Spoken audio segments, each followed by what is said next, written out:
Welcome back. My guest today is Whitney Ward, a multi-talented creative director and strategist with a passion for helping brands and businesses stand out with their design, content, and marketing. Whitney has honed her skills as a senior creative leader at Pinterest and various advertising agencies and brands. Whitney has been recognized with multiple accolades and even earned the San Francisco Egotist 32 Under 32 Award for her pro-level ad game, and most recently, Sotheby's International featured her home renovation work. When she's not working on a new campaign or selecting countertops, you can find Whitney splitting her time between San Francisco, LA, and Ohio with her 2 English Bulldogs, and life and business partner, best friend, and gusband, Jordan Smith. Enjoy. Welcome, Whitney. This is such a treat for me that people will find out why, but I'm so glad we can make this work. You're not local. I'm not. I split my time between a few different places. That's right. But some of that time is spent in Los Angeles, hence me being here today. How long are you here for? A little while, a little chunk of time? I'm here for a little chunk of time. I actually leave tomorrow, but I've been here for a couple weeks. Okay, and I'll head back to San Francisco tomorrow, where I also spend some time. Okay, so you're in 2 different parts of California. I am. Where are you in LA, or? I'm in Venice, Venice, Santa Monica area when I'm here. Yeah, so cool. It's not my house at all, but the person I stay with is very cool. So. Oh, I love that. Yeah. Okay, so for anyone listening, not watching, we have Lily on set today. She's very attached to Whitney. She might be by her side the whole time, so I hope she doesn't distract you. But she's instead of the blanket, we're using puppies now. Into it. Whitney, give us a little color into like your early life. Where are you from? Where did you grow up? What was your family like? Bring us to today. Absolutely. So I am originally from the Midwest, Ohio, to be exact, a very small town in Northeast Ohio called Chagrin Falls. Oh. Yeah, exactly. It sounds really exotic. It's not. It's in Ohio. Chagrin Falls. Oh. So there are waterfalls. People always ask, what's the falls thing? There are waterfalls in the center of town, but it's a small, very idyllic Americana town. So born and raised there, and I wanted to leave immediately. From a young age, I knew I needed to get out the minute I turned 18. And I did. I ended up going to Colorado for 7 years. And I lived there, went to college, and just kept heading west. Where in Colorado? Boulder. Oh, my son's going there. Is he? Yeah. Oh, that's so funny. Yes, that's where I went to school. Oh, I love that. Best time of my life. I honestly grieve like my college years being over often because it was amazing. It was an amazing place. Oh, wow. I got a great education as well, in case there was any concerns around that. I did get a great education there. And I just kept heading west, and I landed in California. I got to San Francisco to go to grad school. It was actually portfolio school for advertising. Oh, wow. And that's what I ended up in San Francisco for. And then I got my first job in advertising in San Francisco about 15 years ago, and I've been there ever since. Wow. That's really cool. So you kind of knew you wanted to go the creative route from go. I did. I'm one of the rare people, I think, and I know this is a rarity now, but I've known for a really long time what I wanted to do. I just didn't have the words for what it was. Yeah. So I was very early on tearing out absolute vodka ads, which arguably problematic for a 9-year-old. But they were very cool. They were beautiful. And I didn't know how to encapsulate what I wanted to do, but I knew that there was someone behind bringing that to life. There was someone behind picking the visuals and the models and the colors and the textures. And that's what I wanted to do. But I didn't have the language to say I want to be an art director or creative director, but that's what I wanted to be. I wanted to come up with ideas and share them with the world. And so that's sort of the path I went down. I learned what that meant, and I decided to go to school for it. So my undergrad at Boulder was in advertising, and then I went to portfolio school for art direction, and then I just sort of followed that path. Fantastic. That's a beautiful segue into my next question, which is what is creative directing? Because you've pretty much predominantly kept the same theme through your entire career, right? Creative director. Yes. What does that entail? Yes, absolutely. So it's, where I started and where I ended, the same themes all the way through was that you are bringing ideas to life. You are a visual storyteller. There are people who lean more on the writing side of it. They're copywriters, right? Okay. And then there's art directors who are visuals. I always knew that I had some visual storytelling in me, and that's what I wanted to do. So essentially in the advertising world, what I was doing is I was partnering with writers at the time, and we were coming up with ideas for brands. So I've worked on all sorts of brands, but a good example is Hidden Valley Ranch was my client for many years, and I love a ranch moment. We're not going to even hate on ranch. I love ranch. Oh, there's no hating on ranch. Okay, good, because I love ranch. Yeah. But they were my client for many years, and so it was coming up with ways to reach new audiences, to sell new products, to tell different stories. And so from the creative conception all the way through to picking out models and working with stylists to pick out what they'd be wearing in the TV commercial or the, campaign for a new product. And so it was just so much creativity. And I loved the fact that it was always a little bit different. Some days I was picking out props, and other days I was just coming up with tons of ideas and throwing them at the wall to see what would stick. And so that's really what creative direction is. And I think now there's lots of people who are creative directors in different areas, right, or different verticals, if you will. And so I think it's a little bit nuanced just depending what you're doing, but you're a creative director. Right.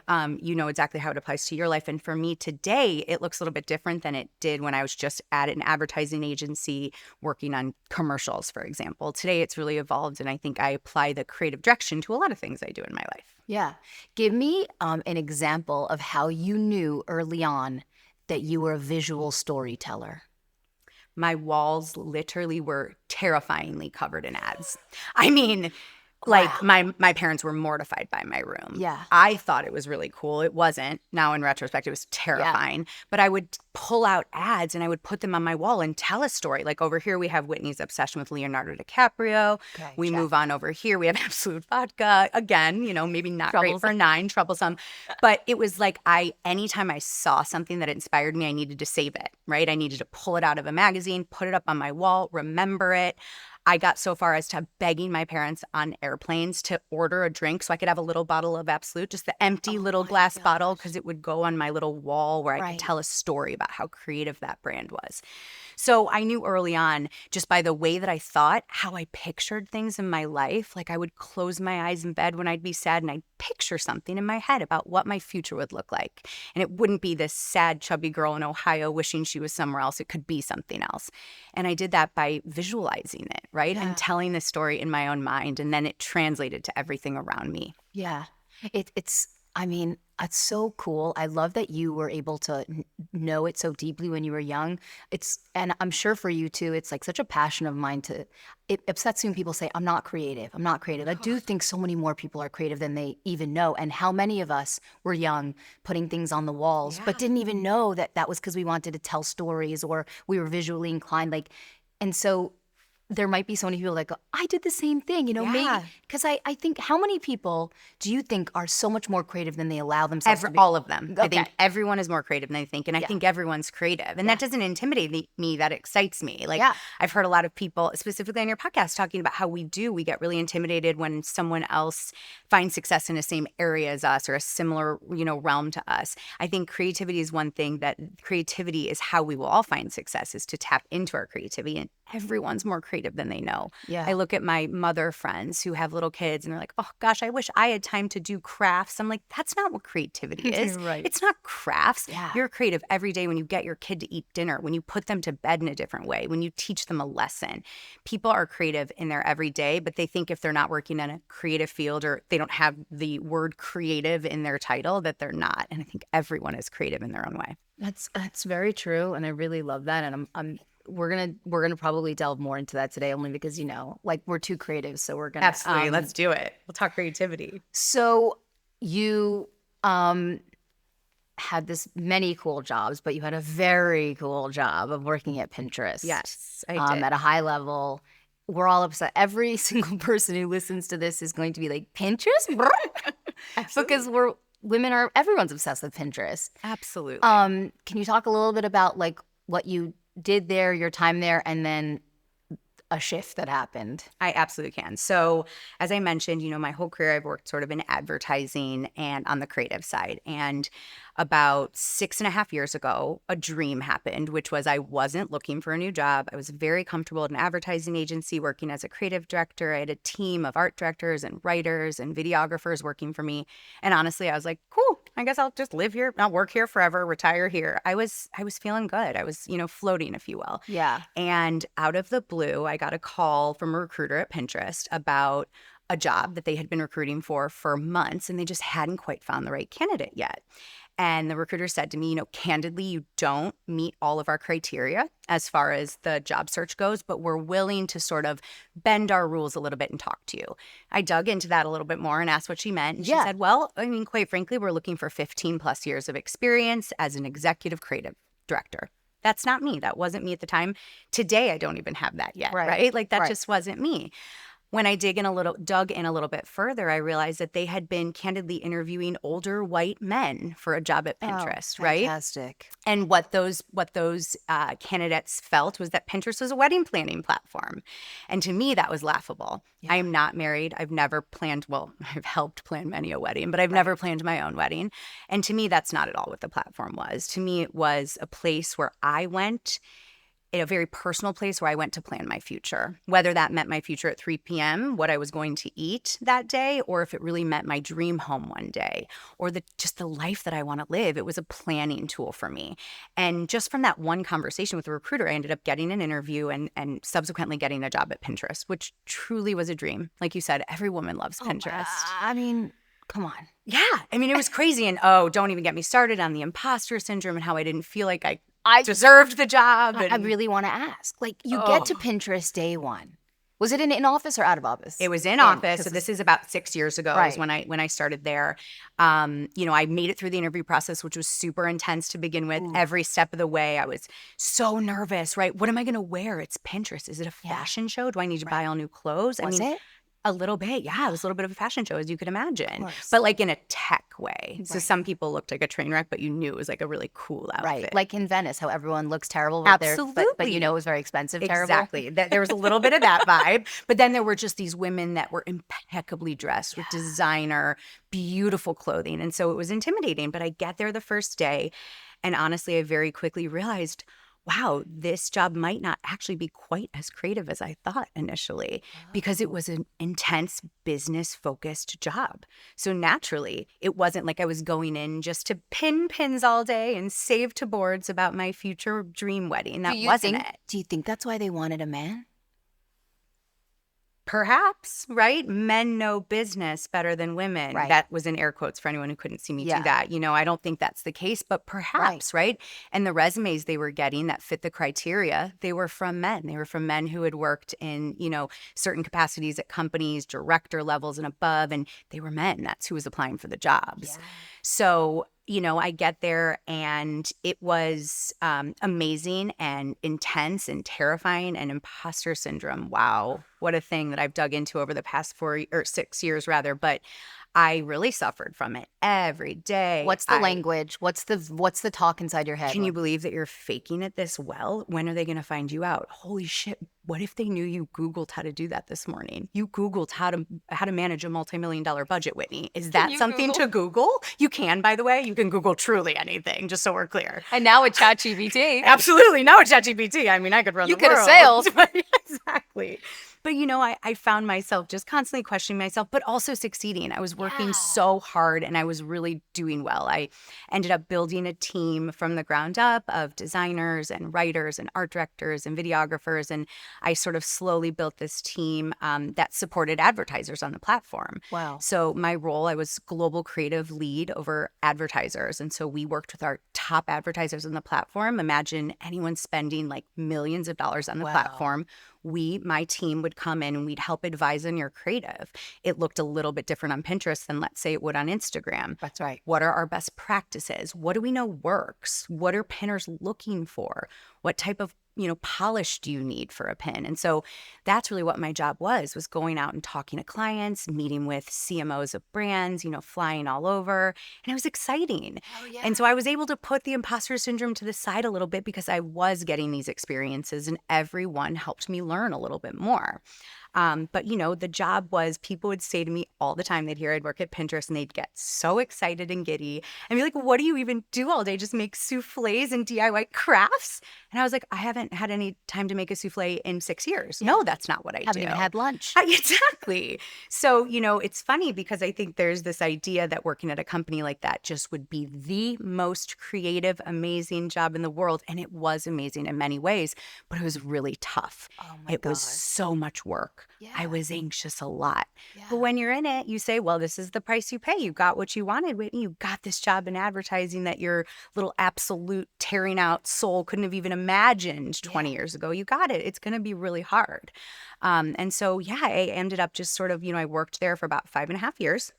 And this past February, out of the blue, I got a call from my manager and he told me that they had decided to dissolve my entire team and lay all of us off. what? No. I was truly astonished. My performance had never suffered. I was working my ass off the entire time to make sure that even if I didn't know it, I'd figure it out faster and better than anyone else. And so it truly was astonishing to me that I was now being told that none of that mattered. You work in tech. We needed to make some cuts. And unfortunately, you and your team were the cut. Talk about a punch to the gut. I mean, it was shocking to me because now everything I thought I knew about working hard was not true. Right. It doesn't matter if you work hard. Doesn't matter if you learn things by Googling it.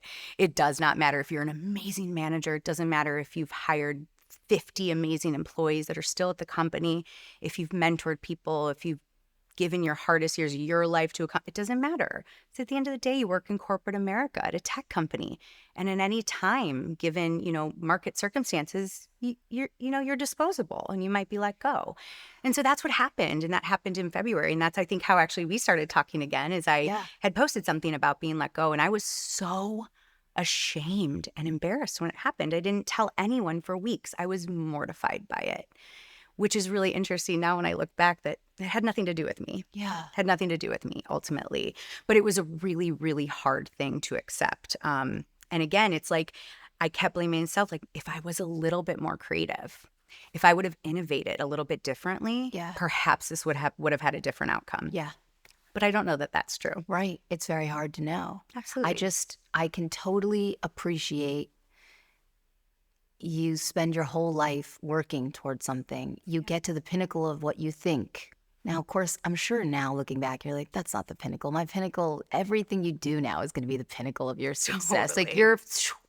But like for that little girl in you, because that's like, it's really the little girl that feels that, right? Of course. It's not like your today self. No, that's absolutely it. It was all these feelings right away when it happened. And I think shame, embarrassment were at the top of those feelings, which was really interesting because now I can really separate the situation. I can remove any shame from it because it has nothing to do with me at the end of the day, right? Yeah. I very quickly, and I'm grateful for this, but I think all the work I've done on myself in the past, 6 years or so helped me to say, this actually is not happening to me. It is happening for me. Yep. And I literally said that like a crazy person in my head over and over. Like it was a mantra that I had to keep saying. Yeah. And once I started believing it, and it took a little while, but once I started believing it, now I've like never been more excited. My creativity is pouring out of my body. Oh, hell I'm ready to start a new company every day. I'm like freaking out. I have so many ideas. But it was so fascinating to see that I thought I had the most creative, amazing career of anyone in the world. I worked at Pinterest, of all places, the most creative company, right? And I had worked my way up and I had this amazing team of people that I curated and I picked. And I was so careful about that. And I only wanted nice people, no one with a big attitude. And then it was all gone. But at the end of the day, like that's what our creativity is here for. I get to now pivot and I get to take all the amazing things from Pinterest, and there were a lot, and I can take that to my next either role or my next project that I do myself or whatever is next, you know? And so it was amazing when I was able to shift my thinking that I realized that like my life might just now be beginning actually. That was all practice to get to here. And I learned so much at Pinterest. Never did I know. I don't know how to do a budget still for myself. Yeah, no, but I can't figured budget. out exactly. But I figured out how to do it with multiple millions of dollars for advertisers. And I learned about metrics and data and technology and advertising and marketing. And I went on stages and interviewed CMOs, and I lived in London, and I traveled to Sydney to do presentations. I had amazing experiences, not one of which I regret. And so I'm so grateful for that. And now I sit here today and talk to you, and I'm nothing but excited about what happened and grateful.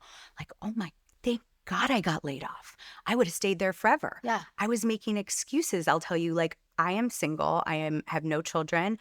I hope to have both a husband or a child. So if anyone, has got either, I'm in the market. But I am single and have no children. And I would say to myself, well, I'm going to stay at Pinterest just through when I have a kid for the maternity leave.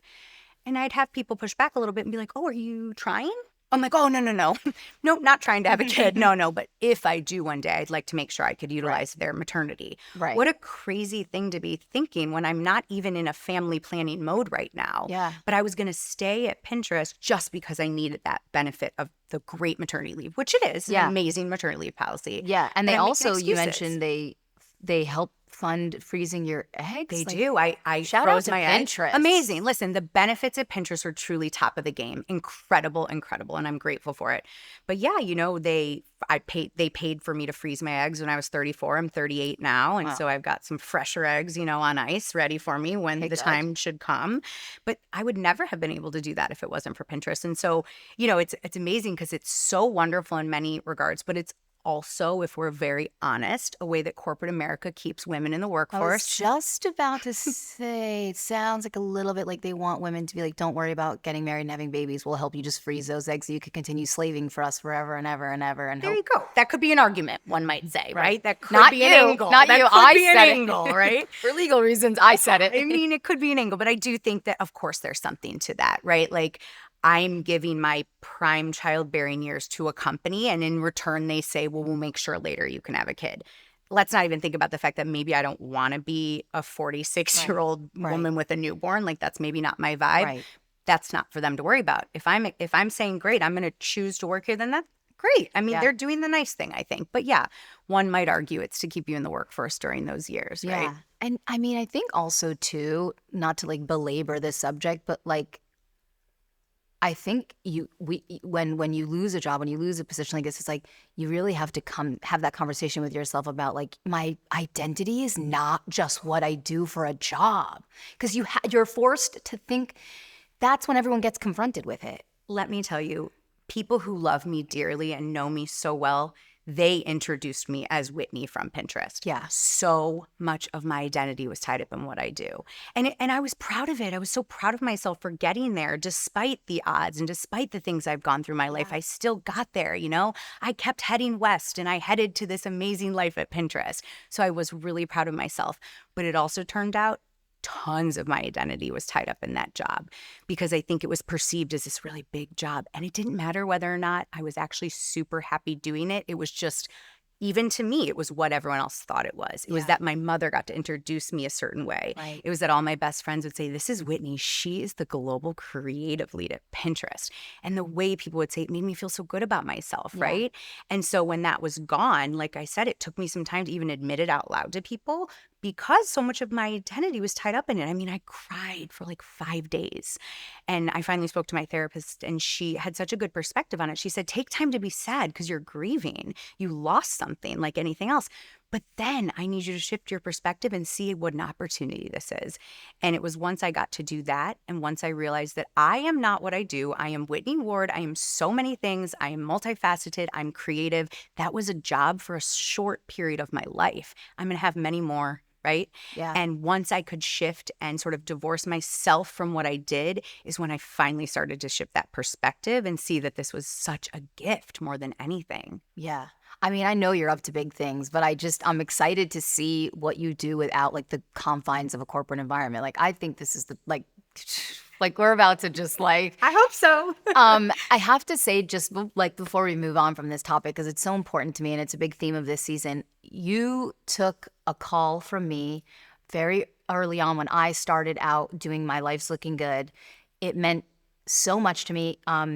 So Whitney took a call from me when I was trying to find what I wanted to do in the creative space. I didn't know if I wanted to do more stuff on Pinterest. I didn't know how to. You were very busy. You were very successful. And you didn't know who I was. You didn't have anything to do with me. I was just some girl. It meant the world to me that you took that call. And in many ways, I'm actually getting emotional talking about it because it's easy to take a call from somebody when you're just, shit kicking and you have lots to do. But it showed me that like you could be very cool, very successful at the top of your game, but you took the time to stop and help another fellow creative who was finding her way. It meant more to me than you'll ever know. And it was like karmic now. I really try and pass that forward to people that want to pick my brain. But it speaks volumes to who you are, and also just that you live very much the theme of what I'm trying to do here, which is like support other women, build them up. You found success, and then you were like, I'm going to make sure that other women, you lift other women up. Is this something you've always done? Like, it seems like this is your persona. I think it is because women weren't always very nice to me. I've had a lot of women not be very nice to me in my life. And so the few that have been have stood out in my mind, right? Yeah. I remember early on when I started working in advertising, a woman saying to me, there's two types of women in business, Whitney, and there's only two. There's the women who, as they climb the corporate ladder, they're going to help you up. They're going to look behind, they're going to grab your hand, and they're going to pull you up with them and hope that you surpass them. Then there's other women who, as they're climbing that corporate ladder, they're going to stab you in the forehead with their stiletto. And I remember that visual being so abrupt, right? And I've thought about it a lot, and I've hoped that that's not the case. But unfortunately, I found that women aren't great to one another. I've actually heard you talk with other guests on your podcast about this, that women are a threat to other women, unfortunately. Why do you think that is?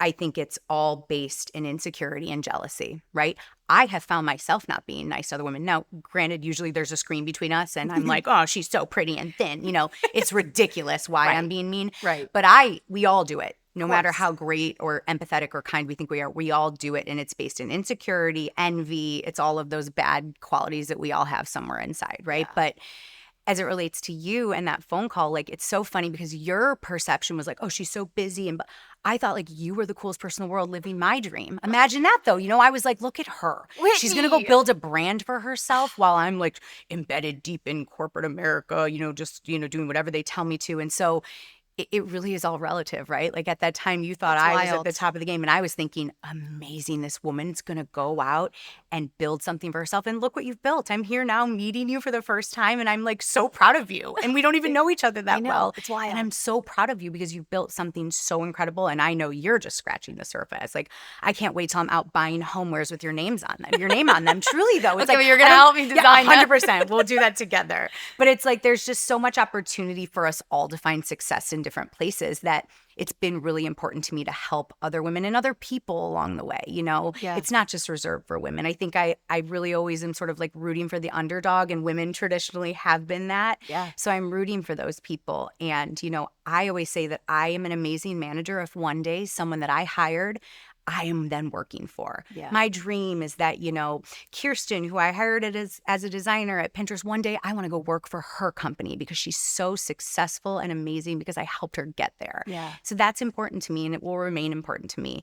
I think as I, you know, now endeavor to maybe do my own thing, you know, we'll see sort of what's next, but it's going to be important to me to always build solid relationships so that moments like this can happen. I met you many years ago, and now I'm on your podcast because you've built something amazing. And so if that little conversation meant something to you, that is like worth it to me at the end of the day. That is so special. So thank you for even sharing that. Oh my gosh. Well, I think it's got to be talked about more, because I think the more we talk about it and amplify that, the more women might see like it's not so scary. It's okay to help people up. There's room for all of us. Yeah, there's truly room for all of us. I want to talk a little about toxic positivity. Yeah. The multi-hyphenate. You're a million multi-hyphenates. Guess so, you know? Could you talk about all the things you do, really? Yes, absolutely. Because they don't even know. Yes, I can. So let's see, about 3 years ago, my father got very sick. He was diagnosed with stage 4 cancer, and very quickly he started to decline. We realized that it wasn't going the way we had hoped, and he was put into hospice care, which was horrible. Like, it was one of the hardest things I've ever gone through. Losing someone close to you is something I don't wish upon anyone, but it happens. It's a part of life that we all will experience. And so I was brought back to Ohio to be with my father in his last few months of his life, and I ended up buying a house in Ohio, where I'm from, and decided that that was going to be my grief project. I was going to renovate this 1849 century home in this small town in Ohio, and I was going to do it with so much love and craft, and I was going to put my everything into it, because it was either that or, honestly, I didn't know the alternative. It was going to be dark if I didn't find some sort of a hobby, if you will. Yeah. So I bought this house, and I gut renovated it. And what started as one, you know, home project turned into multiple. That sounds crazy, but everyone listening in Ohio, houses, you can get 6 for the price of 1 here in California. Okay. So How many homes in Ohio did you end up doing? 3. Wow. I did 3, which is amazing. And To flip, or you own one, or I you own flipped all? 1. We kept 1 as a rental, and then 1 is just my house. And that's the house that I initially had purchased thinking my father's mobility might be affected for the rest of his life. And so I wanted to purchase a house for my parents. Got it. And I was going to, make it sort of weird, wheelchair accessible and do all these things. And then very quickly we realized that he actually probably wasn't going to make it through this. And it wasn't that his mobility be affected. We were going to lose him. And so when that happened, I was like, oh, I now have a house in Ohio. I don't live in Ohio. What do I do here? And actually, when he was still alive, he encouraged me. He said, Whit, you're the most creative person I knew. Do whatever you want with that house. Yeah. Make it your own. Make it beautiful. Practice, learn. And he encouraged me to do that. And, it was a really interesting moment for me to realize that my creativity really does know no bounds. No. And if I'm a visual storyteller, I can apply that to the home space. I, can apply that to really anything I want to. And so, yeah, getting into home renovation was something that is new the past couple of years, but I've done 3 houses in the past 3 years, and they're all century homes. So Does each home tell a different story? Oh, absolutely. I'll have to show you pictures of each one. They're all very different, and that was important to me. Yeah. I didn't want people to think I only had one style. There's my style, Whitney Ward's style for her home. Right. But I wanted to challenge myself to make sure I could do a style for anyone. Yeah. If I want to be in this game, I can't only do the Whitney Ward style. right. If someone tells me their favorite color is red, not my favorite color. Right. I can't do red. Well, exactly. But I'll find a way. If You'll I need find a to. way. For a client, we can find a way to do red. What is Whitney Ward's style? Like, what do you lean toward? What is Whitney My Ward's? interior style or just anything? Your interior style. Let's start with that. My interior style, I would say I like to have a sort of blank slate to build upon with things that I collect in my life, right? So along my travels or little pieces I find at vintage stores, but I like a blank slate that is true to the character of the home. To me, I am a steward of these homes. They are here a lot longer than I have been, and they'll be here a lot longer than I will be. These homes are from 1843. That's crazy. So it was important to me to not come in and tear them down and make them modern. No. I need to restore them to historical accuracy, but with a modern flair. So for me, I think the homes that I've done, and my home specifically, it leans into the era of the home. Okay. So a lot of traditional notes with the paneling and the molding and all of that, right? But then there was an addition in 1953. So then there's part of the house that leans mid-century modern because that's correct for that space, right? So I love mixing different tones of woods and metals. I don't think every single thing needs to be brass or everything needs to be black. I like mixing metals, mixing different tones, love natural elements. And I'm not scared of color. I'm sorry to say that here to you. I actually see that about you. I actually see that you're not even wearing color today, but I could just see that you like to play with color. I do. I love to play with color. It's so fun. I love to play with color. So I have color all throughout my home. Like I have a big green couch. I have pink stools in the kitchen. And that might sound crazy, but it works, because the slate is just the beautiful bones of the home, like cream colors, beautiful paneling, molding. The woodworking in Ohio. We have Amish cultures near us in Ohio. Right. So the craftsmanship and the woodworking is unparalleled. You can't even wrap your mind around it. So everything in these homes can be custom. Every single thing. So I'm getting this insane custom kitchen for like the price of an IKEA kitchen. I just can't even process that. Okay, I derailed you. No, you're multi. Sorry, multi hyphenate. Sorry to scare you. You have to be good on this podcast. So I do homes, so in the interior space, and then that has parlayed into doing interior design for people as well. And so I've had a few projects in the past couple of months where, for example, an old friend from high school called me. He's going through some life changes, and so he, wanted to update his space to reflect him and not sort of his past. And so that's what we did. We went in and we updated the space to reflect his life and where he is currently. That was so rewarding to me. And so doing that, I also love hosting and throwing events. So that's something I've done for years. Again, not in a professional capacity, right? This has just been Whitney visual storytelling throughout the years. And so for years, I'm like, air quote, famous for my parties I throw in San Francisco. Oh my God, I want to come to you. Absolutely can. Please. 100%. But I love a party. I love a themed party. Like I just love entertaining and hosting. And I think that's why I've loved following you so much, right? Because you're the expert at that. Hardly. Well, but truly you But I just are. love it. Like you, I love it.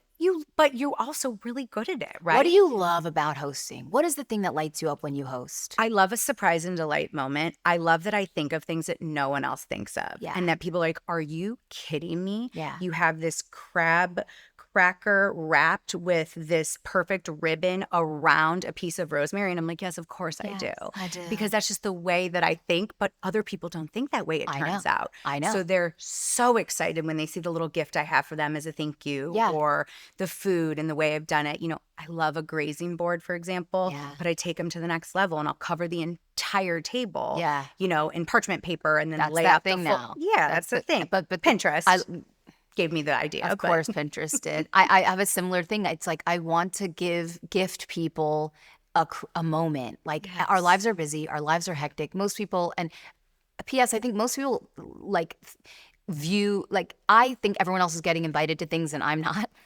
I think most of us are like, wait, like there's so much happening out there, I'm not invited. But I want to give people this experience of having a moment away from their life. Absolutely. That's such like a make great believe, right? Yes, that's absolutely it. And I think it's that, and it's also just elevating the everyday. For me, that has been so important for just my mental health and everything I've gone through. Like it's nice to have a coffee ritual. I say that, I look at you because I've followed your coffee ritual for years, you know, and even if it's literally just mixing up iced coffee, there's something to it, you know, and having a glass straw and having a beautiful curated moment with everything I'm you just do. fangirling. I can't believe that you know what kind of coffee I I drink. know. I just can't believe.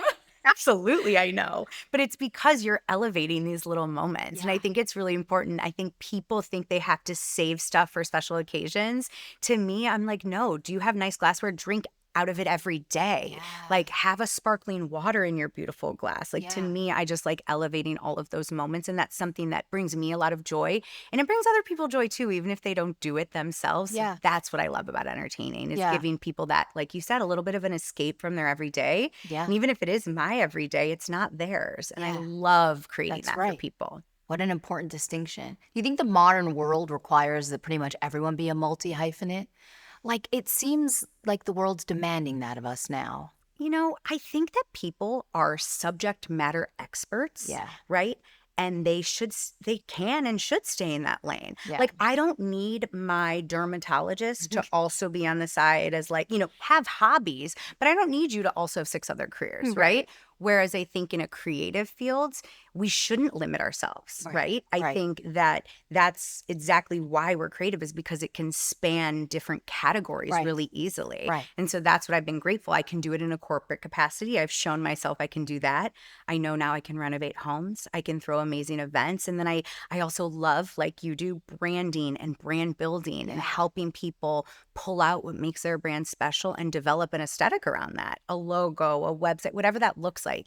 That's something I'm also capable of. And so I think, no kidding. But once you realize, like, wait, I'm actually good at a bunch of stuff. Now I just need to figure out how to make money doing it. That's almost the easy part, right? Well, and also I think the hard part about being a multi-hyphenate creative who does a lot of things, because I resonate with what you're saying right now, is like, what do you do when people what do you say when people ask you what you do?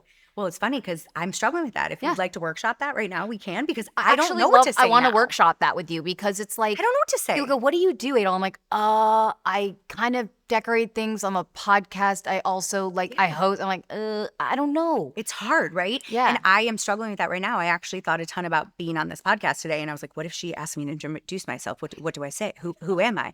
And it's like, okay, so I'm clearly having a slight identity crisis. It happens. But for so long, I said, I'm the global creative lead at Pinterest. That's right. Even though that sounds actually better than this. There was a few of us. I wasn't the only one. But again, I'm sitting here trying to defend it to you, right? Because I'm scared of saying that sentence. But at least I had something to say. I had a title. You had a role, a defined role. Exactly. I had a defined role at a place that people knew. And immediately all they thought of was what they knew to be true of Pinterest. So it didn't matter. I didn't have to say anything else. They actually didn't care. They just heard the word Pinterest and would get all giddy and excited. Now I find, I have actually said, I'm mortified to say this, but I've been like, I'm the former. Oh my gosh, you're the former Pinterest. That's so embarrassing. I need to figure out what I am today. So what I say is I'm a creative director and strategist. And I don't know what that means. And maybe that's not what I should say. No, I think a creative director and strategist. But no one knows what that means. That's like a fake sentence too. But then maybe it's an invitation for them to ask you a follow-up question and you get to have a conversation. Yeah, You know, maybe it's true. part of this whole societal thing where like everybody needs to have information and download everything so quickly. Whereas like Absolutely. it's going to be a nuanced conversation. I think it's like we're 1920s, 30s, 40s, 50s, 60s, 70s, 80s. Everyone had very defined roles. We Yeah. live in a modern world where there are the roles are getting blurred. And like, so maybe Absolutely. we're rolling with the punches with that. Yeah, I love that. And you know what I would say, like for you, you're a creative entrepreneur. Right? I mean, Did we just but say that's it? who you are. Did we just define ourselves? But by the really- way, are we? I think we're creative entrepreneurs. I think that's what it is. And an entrepreneur can do anything that they want. You That's can build right. businesses in different sectors and you can help people live really inspired lives in different ways. And that's what I want to do, whether that's in their home or at an event, or maybe I come into their company and I consult for 3 months. You Yeah. know, I don't know what that looks like. That's what I've been playing with the past few months. You know, I'm only 4 months into this new life of mine, and it's been a whirlwind. But over the past 4 months, I've been trying to figure out how to define myself. And maybe I don't need to, but you're right. When you're at a party and someone says, "What do you do?" I find myself defaulting to what I used to do because it was comfortable. I know. And I it's start sweating. easier. Yeah. I sweat, I perspire, and I get so uncomfortable, which Yeah. I actually, whenever I get uncomfortable and I pause, I think this is worse. They're gonna think like I'm on OnlyFans or something. Because when you when you pause, firstly, if you're like a woman and you pause and you're like, people go, oh. Oh, there's a more story. There's more to it. So it's like, I'm like, I have to come up with something quickly. It has to be sharp and it has to be intelligent and not downplay what we do. Because sometimes with creatives, like, I'm a Right. creative. People go, okay, honey. Yes, It's you're lovely for absolutely you. right. You're Yeah. absolutely right. And I think it's finding that balance. Like, really, at the end of the day, what I want to do is be creative and make beautiful things. And I don't know necessarily what that looks like for the future. I don't know. Right now, I'm loving having my hands in a bunch of different creative places. Yeah. You know, people always say to me, well, if you had to pick one. If you had to Why pick do one. they And I'm like, say but I that? don't have to pick one. Yeah. So stop forcing me to. No. I don't have to pick one. This is the multi hyphenate world. Exactly. And I love doing all of it. But yeah, the world wants to put us in a box, unfortunately. And so it is hard because I also find myself wanting to put myself in a box. Yeah. So you're not in a box in a lot of ways. Let's talk about some of the ways you're not in a box. Let's do it. Let's talk about your gusband. Yes, I do have a gusband. So What is a gusband? a gusband is a gay husband. He is not actually my husband who is gay. Many people will immediately meet me with sorrow and say, I'm so sorry you've gone through that. I'm like, oh, I'm so sorry. No. My husband did not come out. No. Jordan, is sort of my life partner, best friend, roommate. I am 38 years old and have a roommate. Okay. But we have, we've shared our lives together for the past 13 years. And he is truly just my partner in every way. And yes, he's my gay husband. He is a gay man. I am a straight woman. We are both in the market for husbands. Twins would be excellent if there's like a gay and straight twin situation out there listening. We're in the market. But, you know, he is the most supportive, wonderful person in the world. He does a lot of these business ventures with me. So we've done the houses together. He is from Orange County, California. I'm from Ohio. Couldn't be more opposite. Couldn't be. His father is a prominent architect. And so he has that in him as far as the house thing goes. And so him and I are just amazing creative partners. He has a day job. He works in advertising as well. And, you know, he's the most supportive, amazing person in the world. And often people will say to me, well, that's why you're single. You guys hold each other back. And that's a hard one. That's a hard one for me because I don't know if I agree, but I also sometimes think maybe there's something to it. Right. I don't know. Because like your needs are, your emotional needs are I'm getting in met. a marriage, but we don't fight about money or sex, right? And I think those are things that people Sounds kind fight of about. ideal. It's kind of a dream. It is. Right. And it bothers people, though, because they can't figure it out. People want to say, well, why don't you guys get married? Because he's a gay man and right. I'm a straight woman. What is that question? Or they'll say, why don't you guys just have kids? Like that's some casual decision to make, right? Right. Never would someone say that to two girlfriends. Would you Never. ever say to two, why don't you two just choose to have kids? Well, it's as much of a battle for me and Jordan to have it. We're not going to do it the old fashioned way, right? We're not going to have kids. That's not something. He is my Right. partner in many ways, but he's not going to be the father of my children. And no one can wrap their mind around that. Yeah. So it's funny because you'd think 13 years in, at least my family or people who know us well could get it. But still, people say to him all the time, you sure there's nothing in you that couldn't just take one for the team with wit? And he's Oh. like, I'm positive.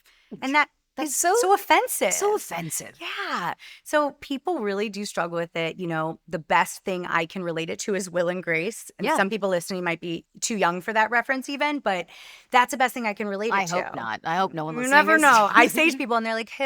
I'm like, oh dear, I'm 100. Yeah. But that's the closest thing I can relate it to. It is. It's kind of a Will and Grace situation. It is. We live together. We have 2 dogs together. Yeah. We work together. We share everything. He's the person I talked to 3 minutes before we hopped off here. I mean,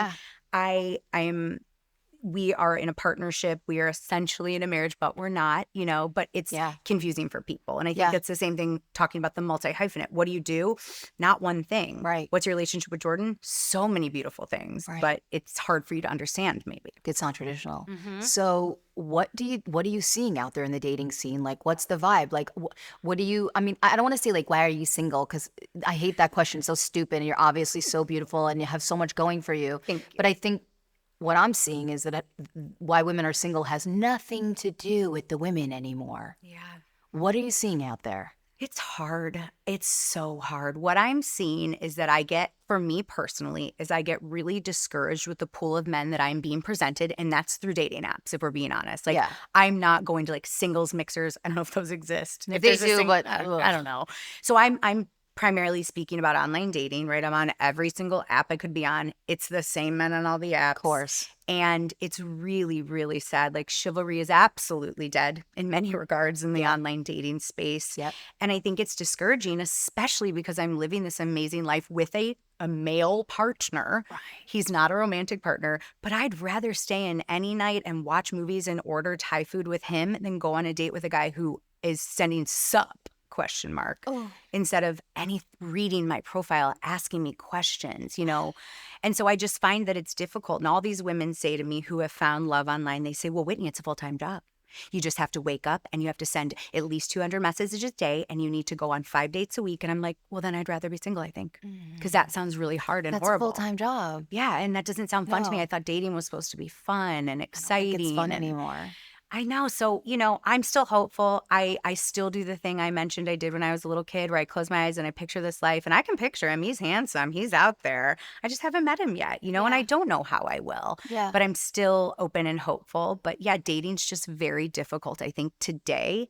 And I think we've all gotten bad at communicating because we do it in short form via text and we are bad communicators now because of that. And so it's really hard to get to know someone. It's true. Yeah. It's a lost art. It is. Absolutely. I'm excited. I think you're gonna meet a pretty fantastic guy. Thank you. I see it in the card. I see it in the cards Thank for you. you. I hope so. It's just, I guess you're really you have so many unusual, like not unusual, but you're not in the box in almost any category. Yeah, it's really interesting. That's a great point. But you have a really good attitude about it. Well, thank you. I appreciate that. I think a lot, you don't seem angry or bitter or like you're just. No, I have been. Oh, do not get me wrong. I Really? have. Oh yeah, I've spent some time being angry and bitter. I've spent some time thinking, woe is me and my life's been harder than everyone else's. Not true, right? These are the stories we tell ourselves. But I've absolutely spent some time feeling that way. And funny enough, feeling like, you think I'm all great now. You should see what I did go through to get here. I find myself wanting to tell people my hard story. And it's so silly. It doesn't matter. Everyone goes through things. Right. But I mean, is there not well, what did you go through? I kind of want to. You're like, well, now let's dig in. I'm like, we didn't discuss this in the interview. I think just for me today, I have had, and this might be something we talk about, but I've struggled a lot with my weight and my body and my image of my body and loving myself and hating myself. And I think I've struggled a lot with my perception of myself. And then, of course, outwardly, the way people perceive me, right? Right. And, I came from sort of humble beginnings. My parents definitely never had any money. We, rented houses and were always moving. And it was just a struggle, not unlike many other people in America struggle, right? Yeah. But I think, today people might look at me and say, wow, she's so put together. And I'm like, you have no idea what it took. Yeah. But that's so silly. I need to just take the compliment and accept it and not be angry. But I appreciate that you said that I'm not presenting that way because You don't. I spent a lot of years. And I think in the past, 5 to 10, I've really worked on this. But I spent a really long time feeling like everyone was against me. The world was against me. It wasn't fair. And even, when my dad died a few years ago, having those similar feelings, when I got laid off, having those feelings, they'll always resurface, right? Yeah. That, ugh, woe is me. Right. Again, something bad happens. But at the end of the day, I am so grateful and lucky in all of those things. Yeah. Despite my background, it's what makes me who I am. It's why I'm creative. Yeah. Is because I had to be to survive some of those moments. Yeah, I would say so. Are you comfortable talking about your weight loss journey? I absolutely am. Let's do it. Because you did something pretty incredible. I have lost about 125 pounds over the past couple of years. I know, it's a whole person. That is but that's an incredible thing to do. Thank you. Was it linear or was it No, I've been a yo-yoer for my whole life. I think I texted you and joked that I've lost the same 100 pounds over and over, and that's true. Yeah.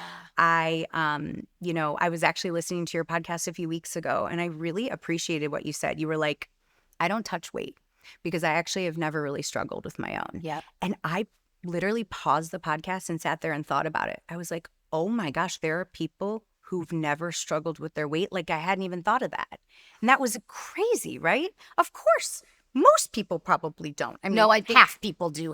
Who knows? I want to say most people probably have. Or they have body Right. dysmorphia, right? Right. Like there's other issues. Okay, so that's why I made the distinction just real quick. I Yeah. said I never struggled with my weight, not my course. body, Exactly. You struggle with and not my your relationship perception. with food.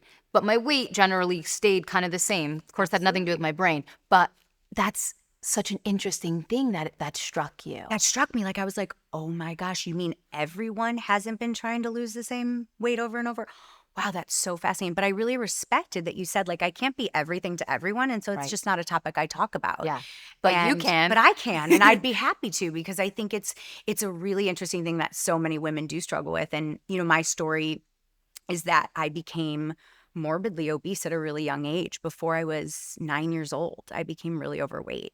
And, for years, I spent time blaming my parents. It's their fault. What did they feed me? My parents both worked, nonstop, multiple jobs. They weren't home. You were talking about latch and key kids recently. That was me fully. Yep. So I'd let myself in and I'd make myself a dozen cookies. It was Yeah. not my parents' fault. Right. I became overweight for a variety of reasons, including biology. My parents were both overweight as well. But I became obese at a very young age. And so that's really all I remember. Yeah. I don't my weight I am today when I sit here and talk to you is the same weight I was in middle school. Yeah. And I'm not a small woman right now. I'm a size 10. I'm not like a tiny lady. Right. But to me, I'm a skeleton today compared to where I was. And that's where I go back to, like, if you only knew. People see me today and they're like, she's an average girl. And I'm like, no, I am so skinny. You don't know. You don't know what I've been through. I'm Right. so skinny. Right. But I'm not. I'm just an average person today, right? But Right. it was the entire through line of my childhood was my weight. I, at my peak, weighed 320 pounds. Wow. And I, have been yo-yoing my whole life just with diet and exercise. There was always a new diet. The first time I lost a substantial amount of weight was in high school before I went to college, because I said to myself, no one can know that I was fat. I will completely transform myself. 1 second, I'm stopping you. This is too important. Okay, so having Lily on set did not work. We tried it. We know now that's a fail. But all right, so you're going to college and you're like, there's no way people are going to know who I am. I'm reinventing. Exactly. I was doing a full rebrand for Whitney before college. And I was like, you need to lose all this weight and no one can know. Well, something they don't tell you when you're going to lose weight is that there will be signs that you were once very large, meaning you don't just lose all this weight and everything is suddenly perfect in your life. You lose a ton of weight and physically you then have skin dangling off your body, which I have today. For example, I became overweight at such a young age that I actually never developed breast tissue, and like my breasts filled with fat. And so when I lost all the weight, I lost my boobs completely. Right. Like all these little things Right. physically that I Right. never even thought about. I just pictured if you don't eat as much and you work out, you will be skinny and then everything will be perfect. And that was not the case, quite obviously. And so, I lost all this weight. I went to college. That had a slew of struggles, just the way I then thought about my body. At least before I was just fat and full of fat. Once I lost all the weight, I felt like I was just a bag of skin, and I hated that even more, right? It was like I can never make myself happy. I'm not happy large, I'm not happy small, and that was really, really hard for me. And so, I went to college, went to Colorado, wonderful time of my life, but I had fun, and I slowly but surely started gaining the weight back, and it was like 10 pounds a year. You don't notice 10 pounds a year, let me tell you. When you've been large your whole life, 10 pounds a year is nothing, right? But 10 pounds a year over 10 years becomes 100 pounds. And that's what happened is I had lost all that weight and I gained it all back. And then I saw, I was in my early 20s and now I had gained all the weight back. And so I spent the next 10 years yo-yoing. And I mean, every new fad diet that came out, I did it. And I would find some success if I stuck to it, right? If I actually did it, I would find some success. And I've done them all. Atkins, South Beach, Keto. Weight Watchers, keto, every diet in the world I've done. And I would just gain and lose weight, which is not great for your heart. It's not great for your mental health to just constantly be a new size. Not great for your wallet. I have bought so many new wardrobes in my life because I've gained and lost this weight so many times. So it was about 2.5 years ago when I woke up and I had once again gained the weight back. And I was just feeling so bad about myself. I felt like I had everything in my life in order. I was working at Pinterest at the time and I felt like I had achieved so much, but I was still in this body that I hated. But how was I ever going to like it? If I didn't like it small and I didn't like it big, like what was better? And I decided that what society wanted was for me to be in a smaller body. And so that was the path I wanted to take because at least people would be nicer to me. At least the world might be nicer to me if I was smaller, right? So I sort of embarked on the journey one more time. That's a heavy statement you just said. I know. It's true, though. It's really sad, but it's true. Are people nicer to you in a smaller body? Oh, my gosh. You have no idea. It is remarkable. And that's where I find myself today is it's hard to not be angry at how much nicer people are to me now. I'll give you some examples. I don't think ever in my entire life had anyone helped me put my overhead bag up on a plane. I would always struggle. I'd be out of breath. I'd be so embarrassed. I'd get it up, but no one ever helped. Now I barely have to touch it. And some man will run up, "Do you need help with that? Help me put my bag up." Airplanes in general were a nightmare. I had to have a seatbelt extender. The fact I'd bring my own because I knew that asking for one would be such an embarrassing scene that I bought my own. I'd bring it on a plane and the whole time I would just sit there and panic. I hope they're not upset. Am I touching them? Am I near them? Am I causing problems? It's just constant anxiety. No one bought me a drink before at a bar. Now they do. People didn't talk to me in stores, sales associates. I mean, I straight up had like Pretty Woman moments in stores. "There's nothing here for you, ma'am." I had that multiple times in my life. In stores. Yeah. And it's like the world is so much nicer to me now. And I'm not in a perfect tiny body. And I have skin dangling off my butt and all these things. But just because I don't take up as much space, the world is unfortunately so much nicer to me now. That's wild. Yeah, it is. I'm just... I'm just so impressed by like how you're able to just observe it. You speak about it with like I don't know, you're not making it mean things. You're sort of just telling like an accurate depiction of what happened. I know it means things to you. Yeah. But I want to say, I am surprised. I mean, of course, you know it intuitively. We all have like biases. I guess it's like you feel like it's something that happens in movies. Yeah.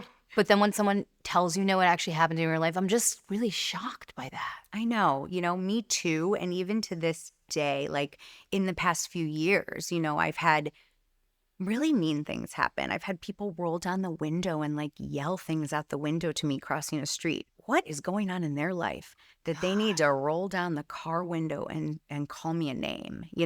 That's happened in the past 5 years. It's happened in online dating constantly. Even today, I mean, I have lost 125 pounds and today men will still say like, "Ooh, damn, look at that big body." What? What woman ever responded well to that? Did that make anyone say, "I'd love to go on a date with you, sir"? And so it's just constantly being met with that. Yeah, it is. It's really challenging. And it's just a through line from my whole life. I think of when I was a kid and yeah, I mean, bullying, it's like, but I didn't know anything different because I've been overweight since I was 9. So I was like, this is how life is. Right. People will be mean to you because of what you look like. And it wasn't until I got older that I realized, oh, it's actually only if you look like you do, Whitney. It's not everyone. And so that's when I, started with my journey of gaining and losing and gaining and losing. And, I sit here today talking to you at the smallest weight I've been since middle school, which is so weird. I'm 38 years old and I have, quote, the best body I've ever had. Like I'm the healthiest I've ever been. And that's really confusing to me because all my friends talk about like, oh, if only I had my college body. Oh, my body in my early 20s. And I'm like, that would have been a nightmare if I have that again. My body is the best it's been today, but I don't like it. I mean, I'll be honest with you. I don't sit here and say I love my body. My body loves me. It's like, that's not my reality. I wish it was. I hope to get there. I do tons of work to get there one day. But the reality is that losing weight didn't solve all of my problems. It bought me years of my life, which I am grateful for. It's good for my health. But what it really did is made the world nicer to me. And that's a hard thing to swallow. That's a hard pill to swallow. That's a hard to swallow pill. Yeah, it is. What's the antidote? Because I like try and be solution driven. What's the antidote? Is it educating our children? Is it talking about bodies, like not shying away from talking about bodies with our kids, or like I don't know. What's the antidote for that? What would you do with your kids? Let's say. Yeah, that's a great question. I mean, I do think listen, in certain places in Los Angeles, kids are sheltered from what kids look like in Ohio, for example, right? That's true. So kids here look different. They have access to a different lifestyle. They don't spend half the year inside because it's snowing out. And so like I understand kids look different all around. But I do think, there's probably an education piece, but it's also a self-acceptance thing. I think like the body positivity movement's so beautiful and wonderful, but I can't say that I sit here and I like love my body at all. I think that's wonderful, but I've never been able to embody that, unfortunately. And so I don't know. I think it's just all of us as human beings embodying empathy. That's been helpful for me in everything I do in life, not looking at women online and saying, oh, look at their perfect bodies. Ugh, they must be starving just like I had to be.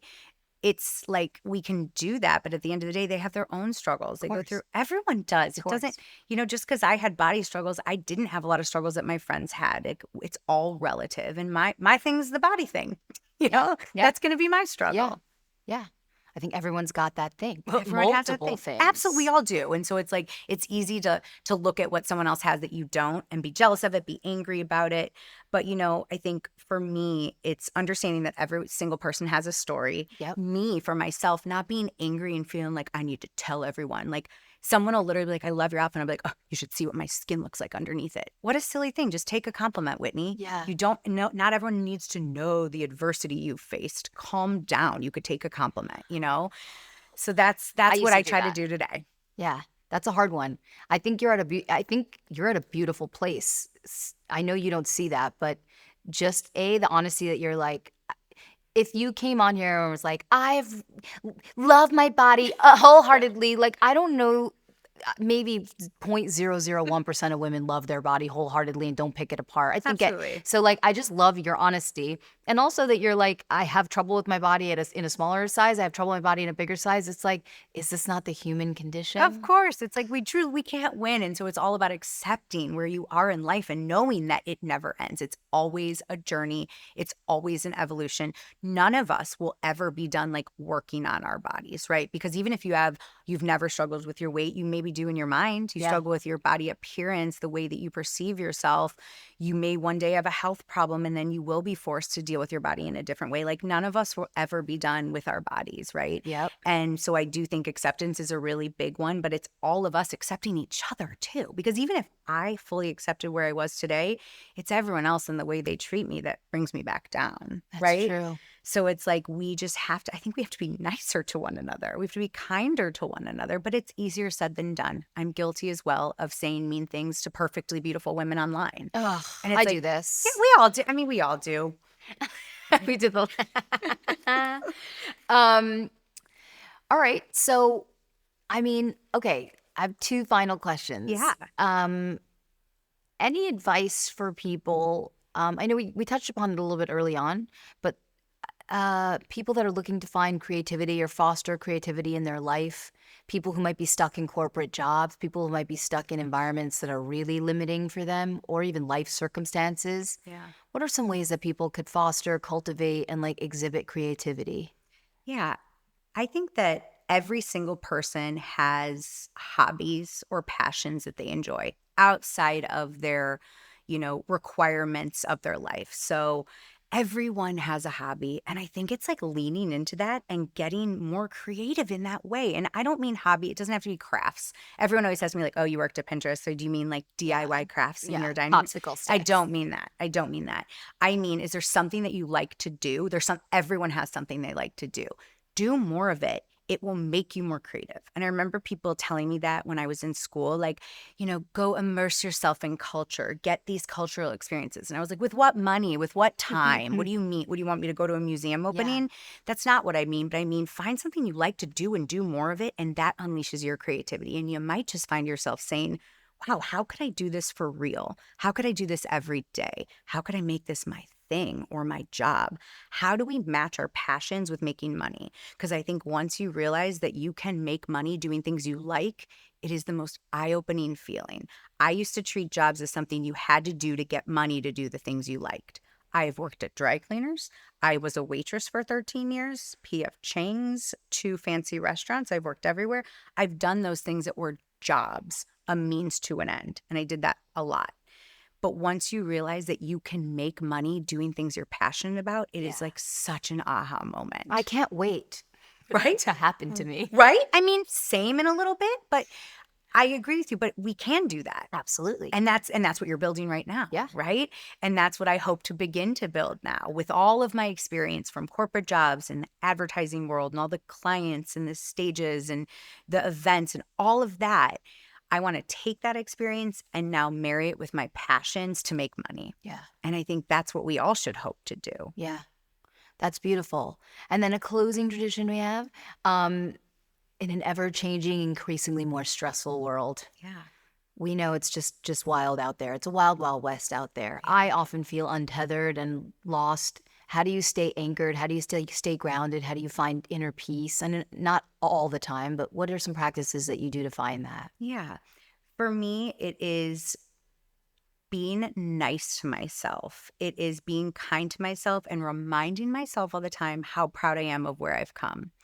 And so that's a practice that I try to do all the time. It's way easier said than done, but I will sit there and I will say, I like to focus on all the bad things that have happened. I'm so good at that. I'm an expert at focusing on the negative. So for me, it is literally waking up in the morning and before I get out of bed and before I go on Instagram, which is very difficult, but I basically picture the end of my day and I talk in the past sense and I talk about what happened. Today was so amazing. I woke up, I ate a healthy breakfast. I was perfectly caffeinated. I went on a walk with my dogs. I then had an amazing client call and got new business.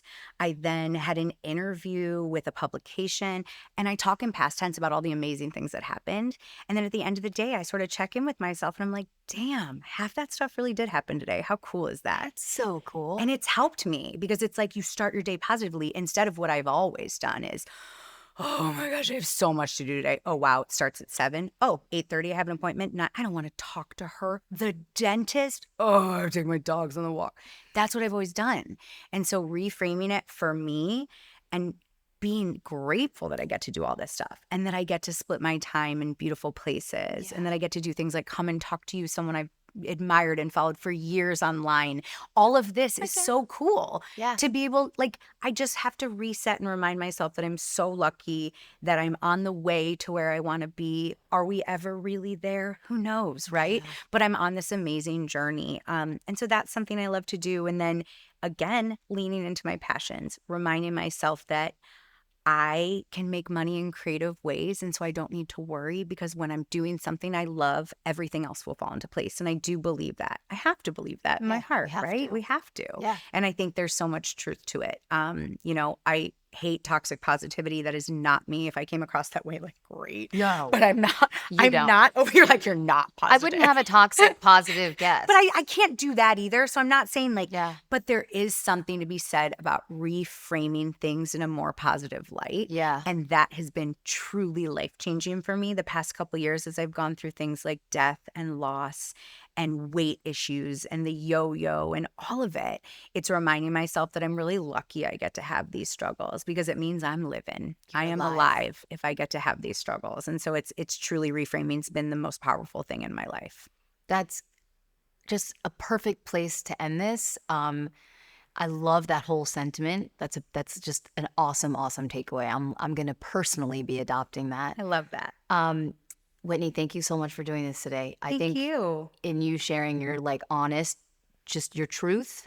I know I hate really sharing your truth, but you really did share your truth. It's very hard for people. Yeah. I think that so many people are going to benefit, and I'm so grateful that you're able to do this today. And this whole time that you're here, I've been going, I can't believe she's here doing this, and it's such a full circle moment. So I appreciate you being here, and thank you so much. Thank you so much. I appreciate it.